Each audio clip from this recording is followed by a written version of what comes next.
Hi, I am Dr. Jennifer Zakrzewski, and I am here to talk to you about finding the joy in teaching and keeping it, because it can be a struggle. So, got a little video to start with. You have done it. You did it. You graduated. You're so excited. You found your dream job. The principal is great. Everyone is awesome. And you are just ready to roll and get going. All right, celebration over. Time to get to work. You have all of your Pinterest boards ready. You have been cultivating them for years, and now your dreams are coming true. You have your dream job. Your dad's coming in. Your brother's coming in. Your sister. Everyone's coming in to help you. And you have made your classroom Pinterest perfect. Okay. You've got the door. It's beautiful. You've got the board. It's beautiful. You've posted everything to Instagram. You are ready for these kiddos to come into your room. Now you just got to wait for them to come in. And here they come. And you have taught them all week long. And you have done everything. It's gone great. You have done a perfect job. But you're tired. But you're still excited. Everything is amazing. And it's just, you're tired. It's okay. You didn't get to the grading this week. It's okay. You didn't get to the lesson plans this week. It's okay. You are just going to get to it this weekend. It's going to be fine. It's going to be fine. But this keeps happening. And suddenly, it's October. And you're still planning all weekend. And you're still bringing all the papers home. And things aren't getting done at work, and there's just so much going on. Your friends haven't seen you. Your significant other couldn't pick you out of a lineup. And your parents, who are they? Who has time for that, right? I get it. I have done it. I have been that teacher who went all in. And you do, because you love it. It's what you've been dying to do. And society tells you it's okay. They say it is okay to just keep going and going and going and going and putting everything into your kids. And you want to. And you don't mind doing it. But you can't. Because you lose your life. And you need to keep your life. And let me tell you why. I was starting a new job teaching, and my boyfriend at the time wanted so terribly to go to this dog park every day, begging me to go to this dog park. And I was so horrified by it because I had so much work to do. And why didn't he understand? Why didn't he get that I had so much to do? He was insistent on going to this dog park. So I remember finally saying, okay, we can go to the dog park. We'll go. It's fine.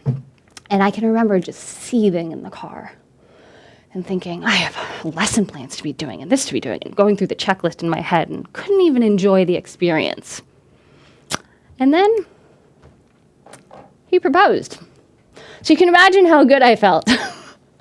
I was thrilled that he proposed, but I had just been thinking about all the horrifying things that I had to get done and not thinking about him at all. And it hit me.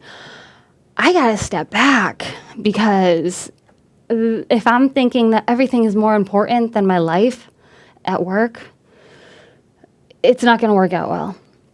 So I did. I took a step back, and I started making time for my friends. And I started making time for work, and I started doing less at home. But the problem was, it became kind of a checklist. And hanging out with my friends was on the checklist. Being with my fiance was on the checklist. It was all a checklist so I could get back to teaching. I'm not going to lie to you. Teaching's tough. There are a million things to do. You have to think about the students, have to think about their behaviors. You have to think about the papers to grade, the lessons to do, all the materials you need. You can never give enough. But you got to make a choice, because you can't do it all, and you're not going to be able to be perfect. But that's okay. So let me tell you what really changed for me when this little guy came. Well, I had a very difficult pregnancy and didn't take it easy. And he came, and we had to rush him to the NICU, and they thought my son had heart defect, and it was just a really challenging time. But becoming a mom is what really changed things for me and made me see that I didn't have to be perfect at my job. I just had to be there. And I had to be there for my kids and show them that I cared and show them that I loved them. And I kind of became that hated teacher a little bit. Became the teacher that showed up at when I was supposed to, left when I was supposed to, planned during my planning time, and didn't bring papers home. So if it took a little longer to get something back, it had to be okay. But my kids knew I was there for them. They knew that I cared for them and that everything was okay. So you're probably asking, how do you do this? Okay, here's some things that I've learned. White space. What's white space? It's margin. It's extra time. You think something's going to take 30 minutes to do, block an hour. That way, if something comes up, you have a little extra time. You have a little margin, like in your paper when you're writing, a little extra space. Do things to protect your time. This one's a hard one because things will always want to eat away at your time. But pick a time that's for you and don't let anything touch it. Maybe it's a date night with your significant other. Maybe it's your Sunday brunch that you have after church with your friends.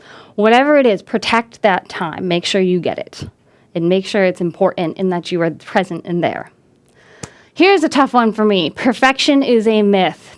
Perfection does not exist. We all want to be perfect, but it's not actually real and it's not actually attainable. And if you let that idea go, it is so freeing to say, I can mess up and everything's going to be okay. Also, when you have it all together, people want more from you. So learning how to say no, learning what you want to do, taking hold of what you want to do, and then when something else comes along that someone tries to give you, say, I don't know if that one's for me, or I'll pass. It's okay. It's okay to say no, and I know that's really hard your first couple years teaching because you want to do everything, you want to be involved, but keeping your sanity is also important so you can be there for your kids. And lastly, practicing mindfulness. You will no doubt sit with your kids and have lunch and shove that food in your mouth so fast that you won't taste it. Take a moment, sit with them. You probably will have to anyways. But taste what you're eating. Enjoy a conversation with them. It's going to be worth it because you're going to build relationships with them and they're going to appreciate it. Okay, so some practical advice. How to balance this. Okay, at work. Things you do every week. Making copies. I used to figure out what I was doing and get all my copies together and then do all of my copies on the same day. Done, ready for the rest of the week. So things that you do repetitively, kind of schedule them so that you know that they're coming every week.